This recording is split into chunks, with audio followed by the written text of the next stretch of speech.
came down to the yeshiva last night. Moshe finds his yeshiva downtown.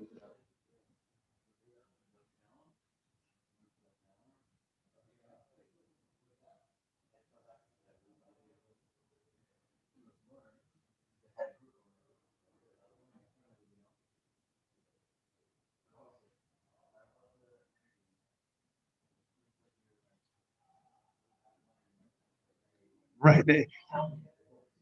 Right. Douglas also feels the holiness. So Moshe finds his big midrash, and Moshe was there for 50 years.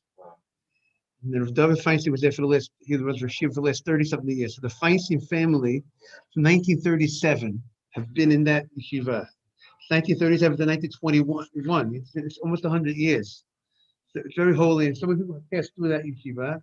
And the Beit Midrash has the same old feel. They put a few new things in, but it's the old feel, right? You like back in time. So, it's every Wednesday night. Usually it's Wednesday night or Thursday night at 5:30 p.m. Yeah. Um,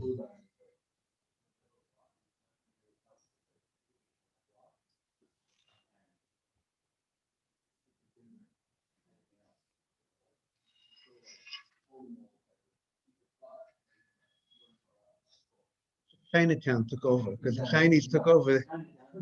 It's like you're in China, you're in yeshiva. What? Exactly. Surrounded by Chinese on the sides. Chinese stores are on both sides of the yeshiva. The Chinese stores. They don't talk English. You know what I'm saying? The group you sent to the group. Did anyone see it on the group? Friday's not the regular day, as people. Not everyone is the regular week. Schedule. We get people while they're driving to work. They're watching. They're on. Exactly. More important than listening to the Torah, the words of the Torah. Okay. So anyone see? So people saw it. Okay. Maybe they need another the reminder. Maybe they didn't see it. The phone is okay. So just to bring everybody bring JoJo up to date. We are now on Lamed Vav and Aleph 36a, Mesechus Brachot, and we've been talking about the caper bush. This bush it's called slav, and as the Chacham Rabbi Mansour said, it's a very common tree in Israel. But today they still call Rabbi Mansour says they say there's a slav tree in Israel. What we're learning about is in Israel growing today. It's called the slav, and it grows many different products to the slav tree. There's the fruit itself. There's the leaf that's edible. There's the shell that grows around the fruit before the fruit ripens. That shell falls off, and that shell is also edible. There's these little berries on the leaf. So look out for the slav tree the next time you're in the Holy Land. And the Gemara is talking about the slav tree. Now, this week's parsha talks about Orla. The first 3 years that you plant the tree, the first 3 years you can't use the fruit that you plant the tree, right, Morris? We spoke about that yesterday. So now we are 6 lines. 1, 2, 3, 4, 5, 6, around 6 lines from the bottom. Ravina Ashkechei Lama Baravashi. Ravina met Mar, the son of Ravashi. And what did he see? He saw the Kazarik Avionot. That here he was outside the land of Israel, and he was throwing away the fruit of the tree, because it was within the first 3 years of the tree. So within the first 3 years of the tree, the fruit is off limits. You with me, Jojo? You see the Gemara, but he met Baravashi, and here imagine you're in Bethel, they're in Babylon, outside the land of Israel, and the rabbi has a tree, the slav tree, and he's taking the fruit of the tree, the main fruit, and he's throwing it in the garbage, so to speak, because it's Orla. It's the first 3 years of the tree, and you're not allowed to what? Use the fruit the first 3 years of the tree. We said yesterday, Sefer Chino says, perhaps the reason behind the mitzvah is the first 3 years, the fruit of a tree is not so strong, not so healthy, not so good, and perhaps that's why Hashem says not to use it. There's no the Torah didn't give a reason for it. There could be a million and one reasons why God tells you, certain laws, but that's just, he offers that suggestion. as perhaps that's the reason why Hashem says not to eat your fruits, because Hashem is God Good morning, Rabbi. in your health. Good morning, Yosef HaTzadik. So the Gemara says, we have a few lines from the bottom. So the Gemara says the following. He threw away the evionot. The rabbi did not eat the fruit, but he ate the kafrisin. The kafrisin is like the shell that grew around the fruit. Okay? And that's what the Gemara says. So now, Ravina, who observes the rabbi, which is very important, by the way, there's a lesson. You see a rabbi doing something, you observe it, you can learn from it. You learn the halachot, the way he acts, right? That's part of the, you attach yourself to a Talmud Chacham. You attach yourself to a Torah scholar, you see how he's acting. You learn from him. Oh, I didn't know I needed to do that. I didn't know I could do that. I didn't know I could do that. You know, I see the way that the rabbi handles himself. So I learn from him. Good morning, Akiva. Good morning, Rabbi. Good morning. Good morning. So the Gemara says, Amalei, my daitech. He says to him, this opinion that you're throwing away the fruit and you're eating the kafrisin. That means you're saying that this shell is not considered the fruit. You're looking at the shell of the fruit, which is the cover of the fruit, which covered the fruit until it came off. You don't consider it like the fruit itself, because the fact that you're eating the shell means it's not the fruit, because the fruit you discarded and the shell you ate, correct? That's what you hold. So he says, and who is that opinion? Now, we said yesterday, it's a matter of dispute. There's another opinion that says that you would say a Bori Priya eats on that shell. Right. So we had, very good. And we had Rabbi Akiva and I think we had Rabbi Akiva and Rabbi Eliezer. And there it was Rabbi Akiva that says you can be lenient on the shell, but the other opinion says, or other opinions would say there's an issue that you would say a Borei Pri eats on the shell. So we have a dispute whether the shell is considered the fruit or not. The fact that you're eating the shell during the first 3 years of the tree, you hear the case, Jojo? You planted a tree, and the first 3 years we say the fruit is off limits, you can't eat it. But the shell of the fruit, this rabbi ate. Why do you eat the shell? Because you feel that the shell, that shell that grew around the fruit, is not considered the fruit itself, right? You know, sometimes you have a tree, you have something that grows on the tree. Would you say that the branch of the tree is the fruit itself? Would you say that the leaf of the tree is the fruit itself? Or you would say certain things are classified as the fruit, certain things are not classified as the fruit. So this opinion says that the shell that grows around the fruit is not considered the fruit. If that's the opinion of Rabbi Akiva. Rabbi Akiva to make it. Rabbi, yes. What if you eat the flowers of the tree? So I'm saying that, right? So that might not be considered a fruit of the tree. It might be considered. First of all, we don't know if the flowers of the tree are edible. That's first of all. If it's not a food, it will not be considered the fruit of a tree. The thing that we're discussing the shell that grows around the fruit that's edible. People would eat it. Like, you know, every tree fruit, the fruit comes from the flower. But I'm asking you, is the flower edible? I'm assuming, yeah. I don't know. Anybody know? What the blessing will be? So good. Would either will be a shahako, right? Either will be a shahako. If why a shahakol? If it's either if it's a real fruit, if it's a real fruit. See, we had the question before, right? We had an opinion that says that remember we had a Gemara that says on the leaf of the tree that they made a hadamah, right? We had the Gemara said on the leaf of the tree a hadamah. And so we see the leaf is a hadamah. So I don't know that the flower will be better than the leaf of the tree. It's not the real fruit of the tree. The Gemara just said there was an opinion that says that on the shell that grows around the tree, there's an opinion that says around the fruit, some says a eight and some say shahakol. So I presume that the flower is not the real fruit of the tree, and I doubt it would have a bird pre eights. But getting back to the point, so he says, you're holding like the opinion of Rabbi Akiva, the Mekel, and Rabbi Akiva is lenient because he says that the shell is not considered the fruit of the tree, and therefore you're eating that's why you're eating the shell during the first 3 years of the tree, because you don't consider it the fruit. So le'evet ma ke Beis Shammai the mekel tzvei. You should go like Beis Shammai. Beis Shammai is even more lenient. How is Beis Shammai more lenient? The Gemara says that none.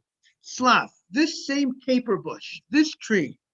Beis Shammai omrim kalayim b'kerem. Beis Shammai says there's a problem if I have a grape seed. Can I plant a grape seed and the caper bush seed, this slav tree, this caper bush? The Torah says I can't mix a grape seed with the way the Rambam on this with other Torah says with other seeds. What other seeds can't I mix a grape seed? I can't mix a grape seed with two vegetable seeds. I can't mix a grape seed with two grains like barley and wheat seed. So that's called kalayim. The rabbi said that even to mix one vegetable seed with a grape seed is prohibited. The Torah forbids the three together, grape and two different vegetables together, the grape seed. And yet the Rabbanan say if you do the grape seed and one vegetable seed, it's a problem. Why? I presume as a safeguard, because if you do one grape seed and one vegetable together, you might come to do one grape seed and two different vegetables together. The Torah says, I don't want you to mix. The Torah says don't mix. The Torah has certain laws that certain things shouldn't be mixed. Why? I mean, why does the Torah say you shouldn't mix them? Or why? You're right. Very good. So Hashem wants, and this is maybe a lesson in life, certain things, the way Hashem created certain things. He made a grape tree, an apple tree, an orange tree. Everything was made distinctly individually. Like just like you have your own individual, everyone is their own individual. Everyone, and Hashem wanted that's how things should be. Things shouldn't mix. The same way Hashem says, I don't want you to take two different animals and mix and mate. The Torah says one isemi. You're not allowed to mate two different animals together, right? You can't take this animal and that animal from different species and put them together, that they should mate and put one inside the other one. The Torah forbids that. Torah does not want you to take certain things. You can't wool and linen. You shouldn't mix together. The Torah says you don't want women to dress like men and men to dress like women. The Torah is very interested in certain distinct individual. That it should be. This is the way Hashem made you a man. Hashem made you a woman, and I want you to meet. And Hashem made you're a man. Don't dress like a woman. You're not a woman. You're a man. A woman is very modern times. People have to know the Torah talks. So that's what the Torah says about don't mix. Right. So that's a halachic issue. They have to know. There are some people I think that are very not happy with that, and there's a halachic question. Are they violating the Torah? Right? Are they violating the Torah? If a person, Sammy is saying, if I would get dressed up like a woman on Purim, am I violating the Torah's prohibition or not? It's a halachic question. It's a halachic discussion, and I think there's one opinion I think said just make sure you wear one piece of clothing that they can recognize that you're a man or whatever. I think that's what some said, but again, it has to be researched about that. That's a great halachic question. But getting back to our Gemara, just to answer, Hashem, there are reasons that are given, Jojo, that are discussed. Why does Hashem doesn't want certain mixing of certain things? But that's just a lesson in life for all of us to appreciate, the individuality of different things, as how Hashem made it, and therefore Hashem doesn't want you to don't play around with how Hashem made things, and therefore the Gemara says. Now, the Gemara says, what does Beis Shammai say? So Beis Shammai says, Tanya, slav, this caper bush, Beis Shammai kalayim v'kerem. He identifies the caper bush as a vegetable in this aspect, and therefore he says there's a problem. You can't plant this vegetables with the grape seed, because we said, what are you saying? Yes, this grows tree, right, and it's called a mix. This is called a mixture that is forbidden. A grape seed with a vegetable. But if I want to plant a grape seed with an apple seed, that doesn't seem to be prohibited. At least we have to see the halacha. Doesn't seem to be prohibited. There seems to be a difference between a vegetable seed and a tree seed, okay? Something that grows, that's a tree that I could plant with one tree, I could, a vegetable, a grapes, a apple seed, I could mix with the grape seed.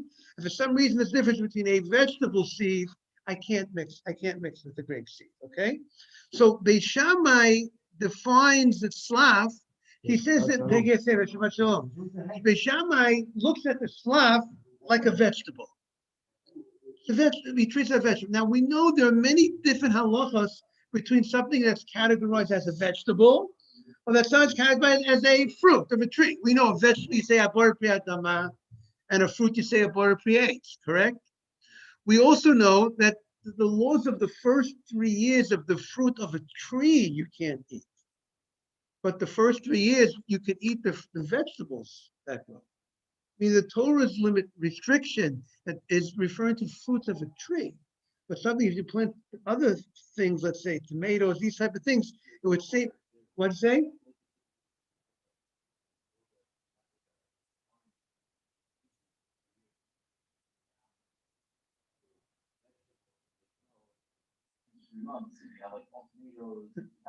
So it could be what you're saying could be, that might lend to the Sefer Chinuch's idea, that perhaps the idea why the Torah forbids the fruit first 3 years, because it's not healthy anyway, it's not so strong anyway, in contrast to the vegetables that grow much faster.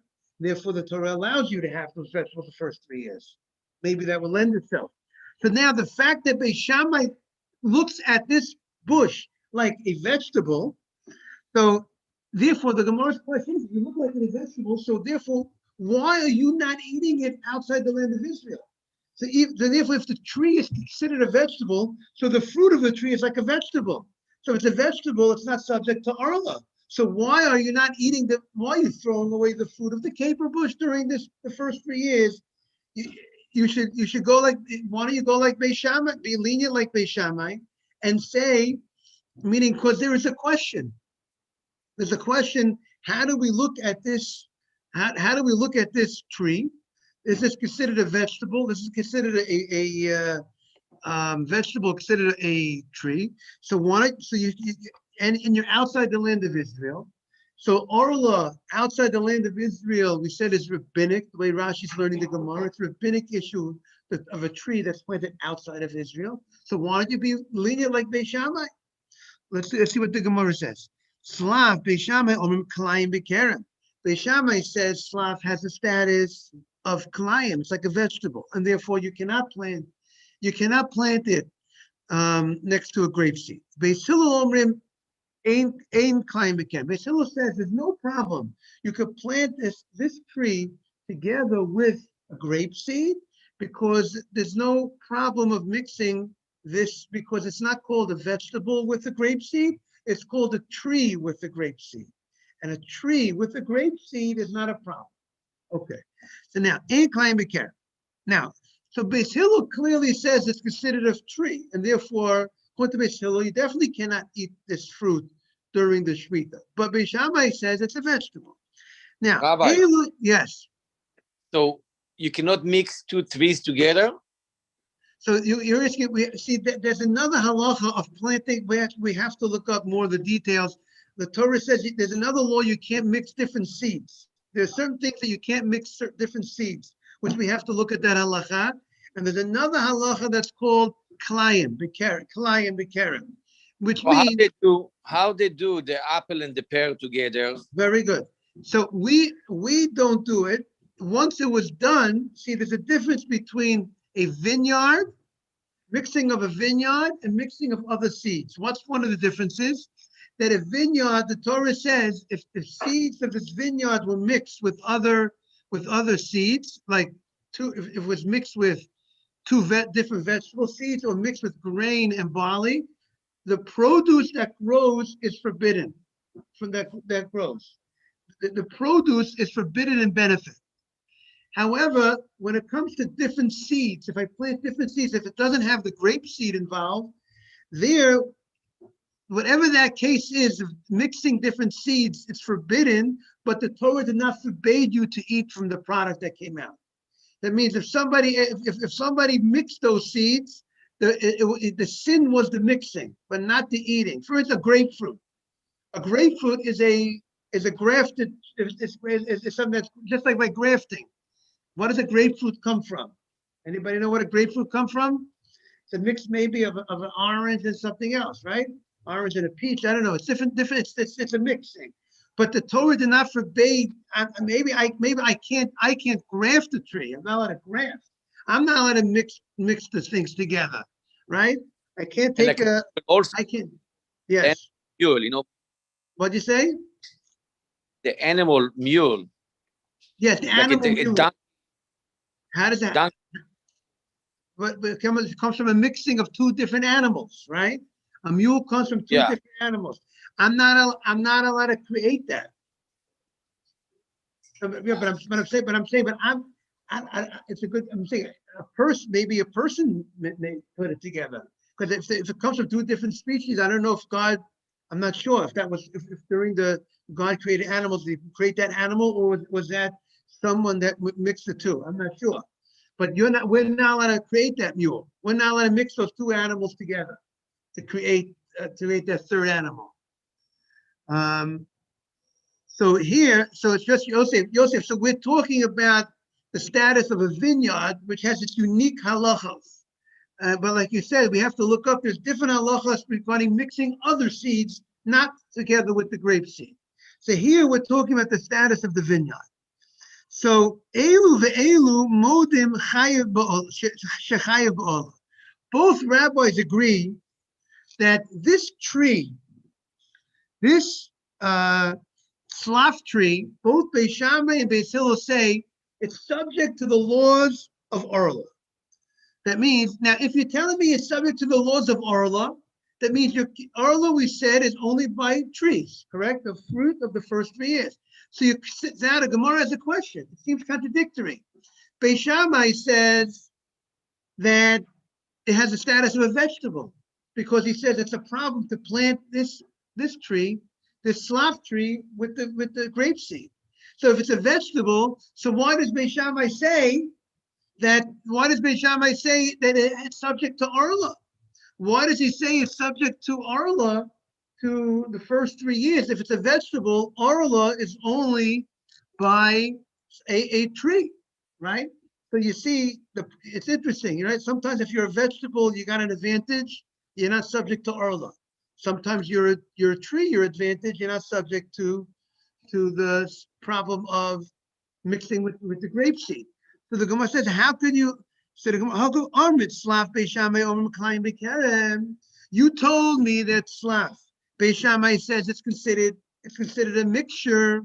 That means Alma Min Yeriku. That means you're telling me that Beis Shammai treats this slaf, this caper bush, like a vegetable, and then you tell me you tell me it's subject to Arla, then Alma, then you're telling me it's a Minilahu. You're telling me it's a tree. What is it? Is it a vegetable or is it a tree? This it grows from the ground. It has some sort of symbolic similarities to a tree. What is it? Is this a vegetable? It's the tree. And how could you go ahead and treat it like a vegetable, treat it like a tree? It's either a vegetable or you're a tree. You're not both. So why does Beis Shammai, like Beis Shammai is playing both sides? When it comes, and Beis Shammai, as you know, was generally more strict. So when it comes to Orla, he treats it like a tree. You can't eat the fruit the first 3 years of this caper bush, because he treats it like a tree. And when it comes to mixing with the grapeseed, he treats it like a vegetable. You can't plant this together with the grapeseed. So the Gemara answers the following. Holokasha. Beis Shammai svuke misafkalo. Beis Shammai had a doubt. He wasn't sure. Sometimes in life, we're not sure about everything, right? We're not sure it's a good idea to buy this product, or people who deal the stock market, they don't know. Is it a good idea to buy the stock or not a good idea to buy the stock? They don't know. Shem should help them. They should make the right decision. So Beis Shammai has a safek. He's not sure what this is. What is this? Is this a vegetable? Is this a tree? It's hard to, it's like an in-between this caper bush. It doesn't grow so high. and whatever. We have to know what obviously there must be certain things as characteristics of a tree, certain ways it's not. It's like a vegetable. What is it? So you know what? I gotta play safe, Beis Shammai says. I gotta be strict and consider, because in case it's a tree, it will be subject to oral law. In case it's a vegetable, it's subject to the climb, the mixing. So therefore, I'm going to be strict on both sides because I'm not sure and I want to be cautious and make sure I'm not making a mistake. That's Beis Shammai. Beautiful. Beis Shammai. Now, Beis Hillel had no question. He was clear. It's a tree. Beis Hillel knew it's a tree. And therefore, Beis Hillel said, there's no problem of planting this caper bush right next to a grape seed, because a tree with a grape seed is not a problem. So Beis Hillel had no question, but Beis Shammai, good morning, Mike. Good morning, Rabbi. Good to see you. I was getting nervous. I didn't see you on the screen. I was getting nervous. Okay, got a good smile from Mike. Okay. I got rabbis because of I got distracted and someone sent a text. So that's I think it's Joseph. Oh, it's Joseph's merit. Okay. By the way, you talk about Yosef's merit, you should know when you encourage, because of somebody, they do a mitzvah, it goes into Yosef's account. Meaning in Yosef's account, it says every minute that Mike is going to be learning because the Yosef sent the text, it goes into your, Mike, it goes into your account and in Yosef's account. How do you like that? It's beautiful. The problem is, Yosef. Yeah, I love that one also. Yeah, obviously he has the Las Vegas t-shirts. He's ready to put some things in his account. Very good. Big time. But you should know this week's parasha says you have a mitzvah to tell something when someone's doing something wrong, chas v'shalom. You have a mitzvah to tell them what they're doing wrong, and as a result of that, you will not get his sin. But if you don't tell someone what they're doing wrong, and he does the thing wrong, and you could have told him not to do it, so you get his sin. How do you like that? It's a two-way street. You get his mitzvah. That's a hard one, Rabbi. I know. That's how the Ramban, Nachmanides learns. You get Mike, you get the Parsha email, you don't get the Parsha email. Does everybody get the Parsha email? Yes, we do, Rabbi. We do. You'll see in the Parsha email this week. I know Morris read it last week, the Parsha email. He told me they enjoyed it in his house. He said his wife also read the Parsha email. So Losisa Lavchet, that's how the Ramban translates this week's Parsha. Tell the person what they're doing wrong, and you will not get his sin as a result of that. Very powerful. But like I told you, Mike, it's a two-way street. And if you encourage to do a mitzvah, you get his mitzvah too. So but Rabbi also well, but if you tell someone, well, the flip side of it is if you tell someone to do a mitzvah, right? And let's say, for any reasons he doesn't do it, right? It's not going to be upset at you, the guy, because, you told him, okay, do this. It's good if you do this. Okay, whatever. Say what you want. I don't feel, or I'm not in the mood to do it. But if you tell someone, so that I feel like that's a positive thing, right? If you tell someone to do a mitzvah, it's a positive thing. Right. If you tell someone to not do something, right? Or does something wrong, is a negative thing because you're telling him he's doing something wrong. So it sounds negative. It has a negative connotation to it, right? So that guy could be upset at you. And okay, but but it's the way you do it, Mike. You'll say it in such a way the guy will never be upset with you. The way you say it, he won't be upset. And yeah, no problem. Thank you very much. Have a great Shabbat. You too. He'll never be upset with you. And even if he's upset with you, if you did it the right way, he's getting upset. That's his fault that he's getting upset. But I don't think you have to worry about him getting upset as long as you do it, if you present it and if you think a lot before you chew it over before you say it. I think you'll be fine. It's that's not right. He getting upset. It's his ego getting upset. I'm saying the other person, I don't think will get upset if you do it right. He sees that Rabbi, I'm not saying the other person is getting upset. Is the other person ego getting upset? Okay, but the other person's ego is part of him. So I don't want to separate the ego from him and say, okay, he has to take responsibility for his ego. All right, we're not giving his ego a pass. Okay, so now the Gemara says, Lukasha, Beishamai, Mike, you have the Gemara? Svuki Misafki, you have a Gemara near you? No, Rabbi, not today. Okay, no problem. Beishamai Svuke Misafkilu, with 2 lines from the bottom. Beishamai Svuke Misafkilu. Beishamai had a question what this bush is, what this slaf tree is. Va'avdi hachal l'chumra, v'hachal l'chumra. They were strict over here, and they were strict over here. By both cases, Beis Shammai was strict because he wasn't sure whether this had the status of a vegetable, and therefore he needed to be strict and treat it like a vegetable. And when it came, he wasn't sure if it has the status of a tree, and he'd be strict to treat it like a tree. Okay, that's what Beis Shammai did.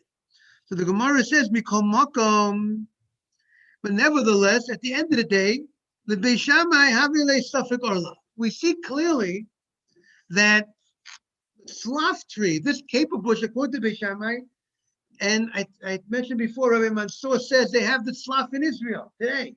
So you're going to have to see, if you want to plant any slaf trees, you have to know what to do with the slaf. So Rabbi Shammai says, it's a question whether this is subject to Arla. If it's a tree, it's subject to Arla. It's forbidden to eat the fruit. If it's not a tree, it's not subject to Arla. So Beis Shammai says it's subject to Arla. Now, we learned it's not. We learned in the Mishnah. We're about to turn the page, getting ready to last line of the page. Utanan, and we learned in the Mishnah, Sufik Arla. If it's a Sufik, if this item is subject to Arla, it's a Sufik if it's a tree or not. It's a Sufik if it's forbidden or not. So it depends where you are in the world regarding this type of tree. So you can have the same tree, the same item, and you're not sure, is this, or let's say you're buying fruits. I'm not sure if this fruit is from a tree that was grown within the first 3 years or not. So the Gemara says it depends where you are. Be'eretz Yisrael asur. If you're in the Holy Land, which we said everyone knows the classic case of the Torah is the Holy Land. The fruit of the tree, the first 3 years, you're not allowed to eat. So if you're not sure if this fruit came from what? From a tree that's from the first year, in the Holy Land, you have to be strict, right? Like the general rule, safek da'araita, l'chumra. If you have a question on a biblical issue, you have to be strict. So therefore, in the Holy Land, this fruit of this tree, if you're not sure if this is, let's say a guy has an orchard. You go to somebody and he's not a religious Jew, and he has trees, and he sells you fruits, and he has trees that are first 3 years trees, and he has trees that are not the first 3 years, and he wants to sell you fruit. He's giving you, and you don't know which trees he got it from. Did he get it from the Orla trees or not? So you say it's safek. You can't buy from him. You're not sure. You can't buy from him. You see, if you go, let's say you go to Eretz Yisrael, right? I would say over there, I presume that if you go to the market, the fruit market, you would say most probably majority of the fruit is not from Arla. Most probably you would go from, I presume you go after the majority. I presume that would be the allowance to buy from fruit anywhere, if you go to the market or something. But the Eretz is, but again, anyways, in Eretz Yisrael, there's other issues with mice and trumos and so other things. Now, the Eretz Yisrael asur. If you're not sure if this is, if let's say the case was the Gentile picked fruit from a paradise, an orchard that had Orla, first young trees and older trees, and the young trees were within 3 years. So in Eretz Yisrael is asur. In Eretz Yisrael is forbidden. Well, let's say you have a tree there's a tree, you're not sure if this tree, how old the tree is. You're not sure if the tree is 3 years old or not 3 years old. So therefore, you have the law is if in the Holy Land, you have to be strict. But the Syria is Syria, right? Syria has different laws and certain things than what's the story with Syria? The Torah says that any place you could add to the Holy Land. The Torah says that if you conquer the land of Israel, and then you want to continue conquering other places outside the land of Israel, they will all become holy. They will all be added to the Holy Land of Israel. And it says over there, now, when does it become the status of all of Israel? If you conquer, right? What happened? If you conquer the land of Israel, right? There's the official borders of the land of Israel that are denoted in the Torah itself. But you can add to the borders of Israel. And you add to the borders of Israel, that will have the status like Israel itself. So David HaMelech, now there's a question in the Gemara. Now David HaMelech went ahead and captured Syria. Now once he captured Syria, but the question is, does Syria have a status of the Holy Land or not? So we say, because it was captured before all of Israel was captured before the regular boundaries and borders of Israel were captured, it does not have the status of Israel, the full status of Israel, of Eretz Israel. But for certain things, and certain things we give it we give it certain status like Israel in certain ways not. Good morning, Ariel. So that's a little bit about this place called Syria, right? And but it sits close to Eretz Israel, and we give it, and since David HaMelech captured it, we give it certain status. So what do we say? It was Syria mutar. In Syria, if you're not sure if the fruit of the tree is orla or not, you're not sure if it's from the first 3 years fruit. So we say in Syria, we'll say it is permitted. But it's going to be permitted only under certain type of circumstance. Maybe we'll explain. And a chutz la'aretz outside the land of Israel, further away from Israel, yored. Now we're turning the page.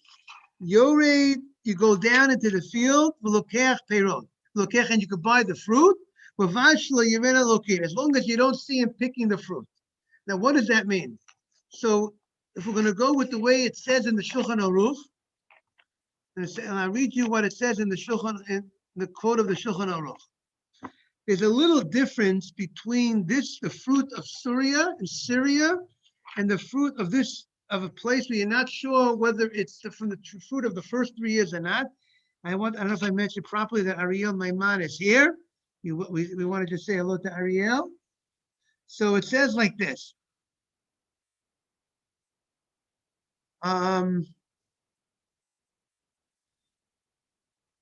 Let's say a guy had a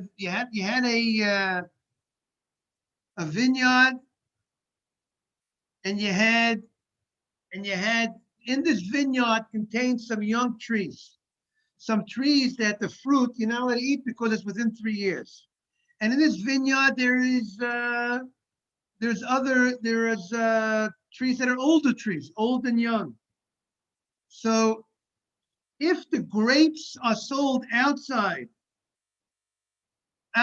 this area, outside this field, not in the field, and you're not sure, maybe the fruit that the guy is selling outside the field is from this field, or maybe it's from another field.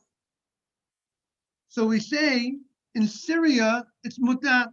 As long as Syria is mutar, you can eat that fruit. Now, if it's in chutz la'aretz, if it's outside the land, but outside Syria, further away, let's say in America, even if you saw even if you saw that them taking the fruits out from this orchard, and the orchard contained orla in young trees, but since it also contained also non-orla trees, it's permitted. So there's certain we have to see more of the technicalities that we're going to be more lenient the further you're away from Eretz Yisrael than in Syria. So we have three Rabbi, categories. Yes. I have a question. Yes. When we say orla, that means that it's when we say orla, it means that it's a fruit or a seed that needs to be waiting 3 years before being consumed. Is that what orla means? Right. Orla is in this week's parasha, by the way. Ariel, you're gonna see it in the parasha this week. Orla is that if you from the time you plant the tree, the first 3 years of the fruit of the tree is forbidden for you to go ahead. The first 3 years that you plant the tree, it's forbidden for you to eat the fruit that comes out from that tree. After 3 years, then you can eat the fruit that comes out from the tree. So but it's only trees, right? Only trees. So there is trees. So there is certain seeds or certain fruits, certain trees that are orla and certain that are not. Correct? Again, all trees. If it's considered a tree, it should be subject to orla. All trees should be subject to this law of orla. All trees. Okay. All trees. But by the way, most trees that you plant, the fruit that comes out the first 3 years anyways is not so good. Not so much fruit comes out the first 3 years, it's not so good anyways. It's not something of what you say? We have a long discussion about the shell of the fruit. Right. Now, can you give one example of a fruit that we can use the shell? Like, what are you talking about? Like to use the orange peels? Very good. When we're talking about the shell, we're talking about the shell of this tree, this caper bush was edible. It was an edible shell. The shell of a grapefruit or an orange is not a fruit. It's not there. There won't be. So which there shouldn't be any question. It's not edible. So therefore, we will not consider that. You would not consider that a fruit. That should not be subject to orla. It shouldn't be subject to the question of orla, because it's the whole question of the shell of this caper bush is because the shell of this fruit is an edible shell. That's why we have, that should be the reason why there should be the issue. You know what I'm saying? But we're going to see the shells of other fruits are also going to be subject to.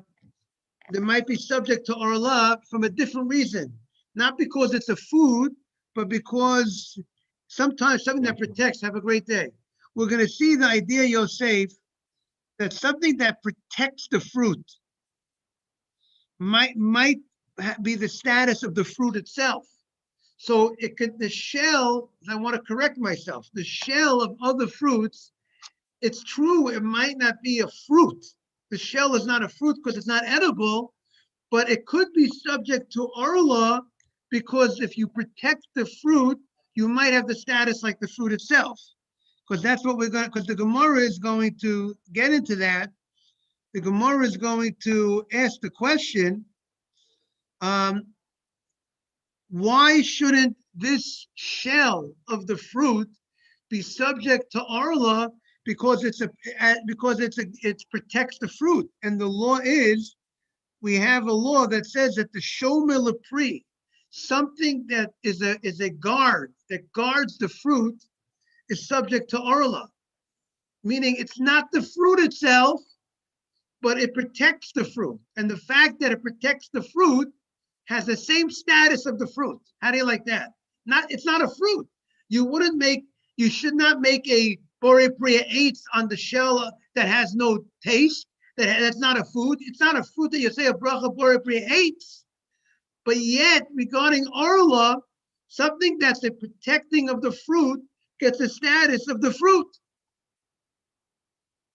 You hear that? So therefore, the Gemara is going to come from that angle. Why? How was the rabbi allowed to eat the shell of this caper bush fruit? Even if you hold it's not the fruit, it's not a fruit, and you won't make a bar priya eights on it. But still, you should hold you can't eat it because it's the guardian of the fruit, and the guardian it's the shomer. It protects the fruit. The shell protects the fruit, and since it protects the fruit, it should have the same status of the fruit. And the Gemara is going to say there are different types of shomrim.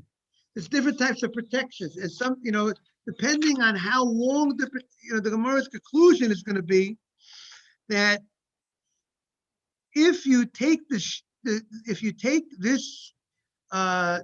shell off the fruit, would the fruit die right away? Would the fruit rot as a result of removal of the shell or not?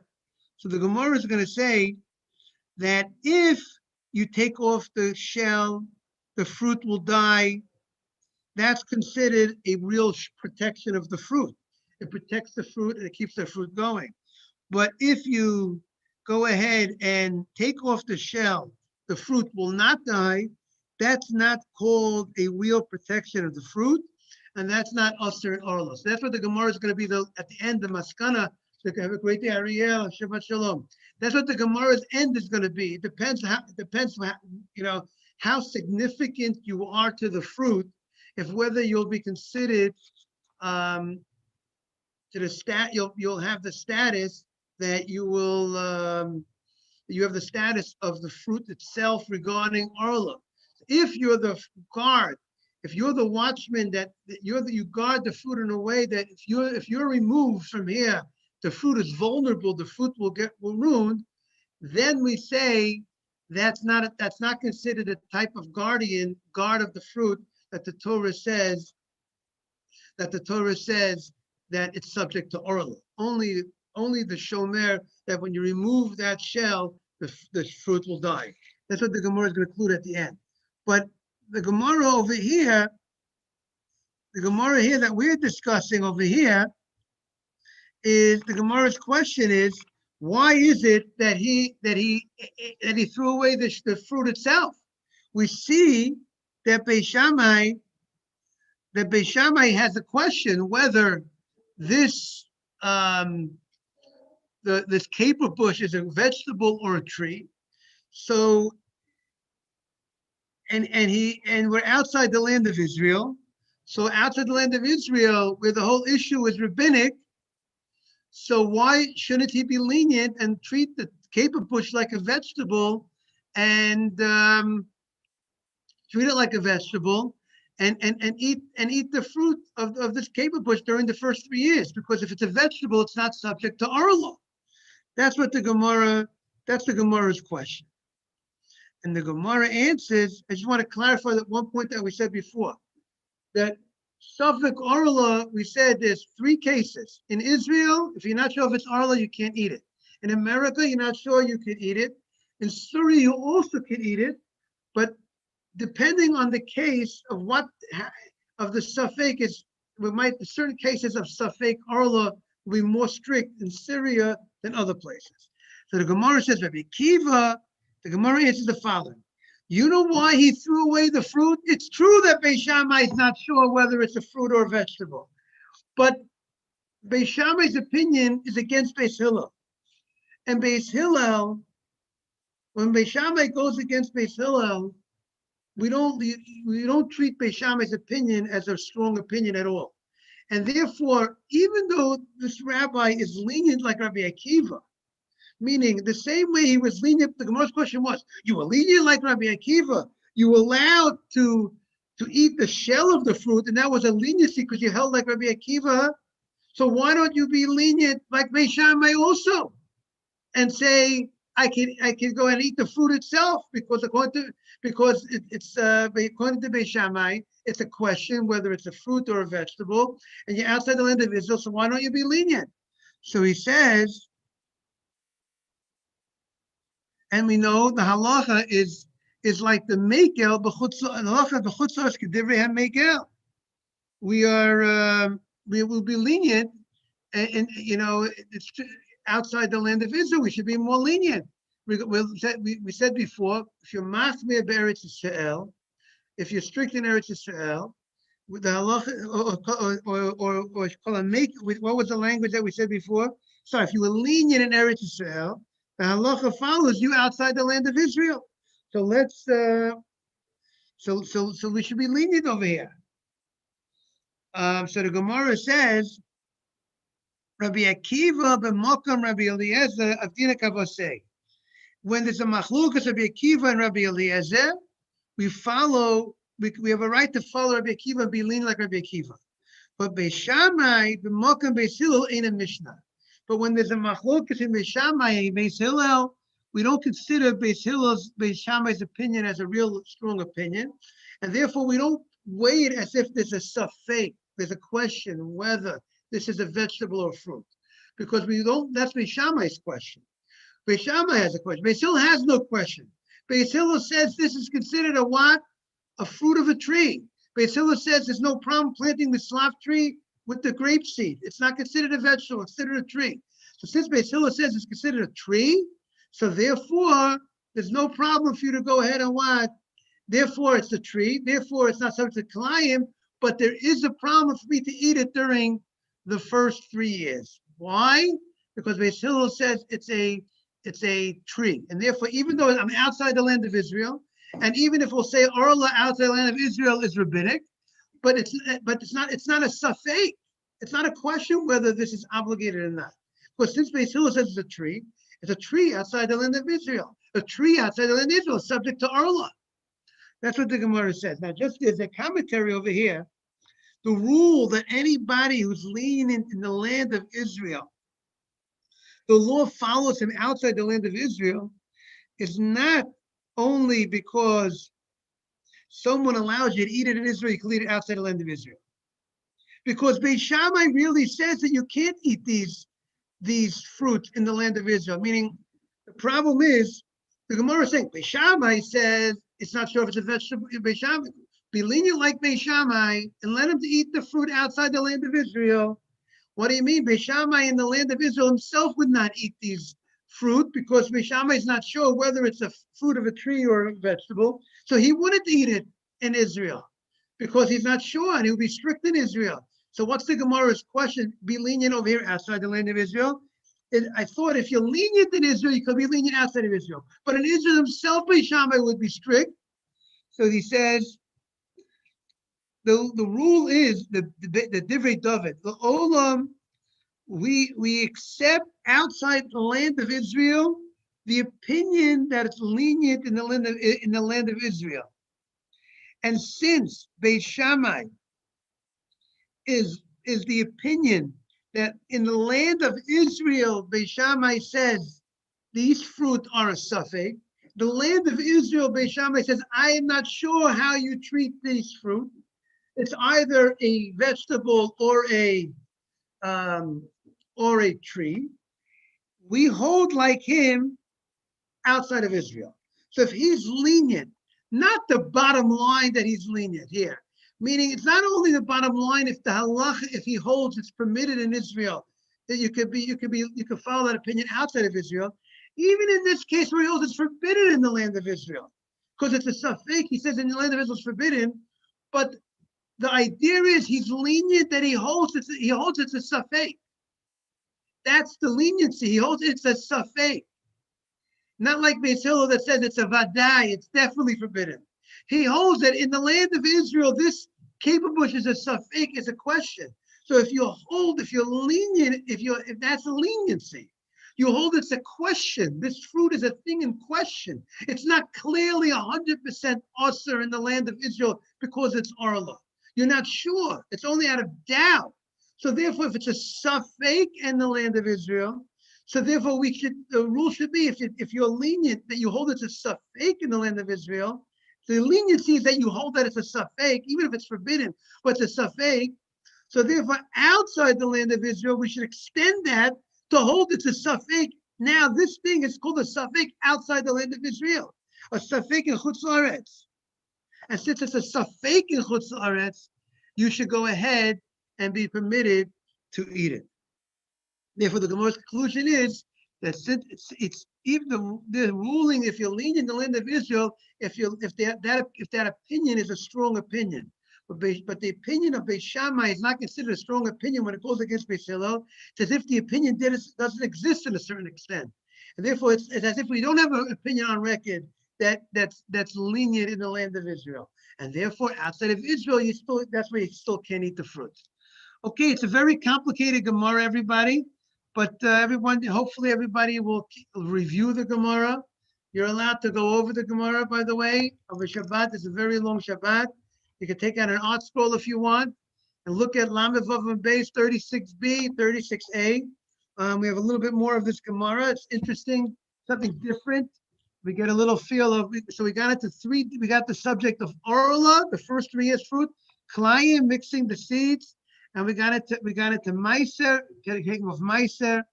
We got a lot of interesting subjects. Have a great day, everybody. Rabbi, thank you. A little bit complicated. I agree. Thank you, Rabbi. Thank you. Yes, it's Thank you, complicated, Rabbi. thank you, but we have to review. That's the key. Thank Have a you. good, Yeah, thank you. okay. Have a good Shabbat. Shabbat Shabbat shalom, Shalom, everybody. Rabbi. Shabbat Thank shalom, you. everyone.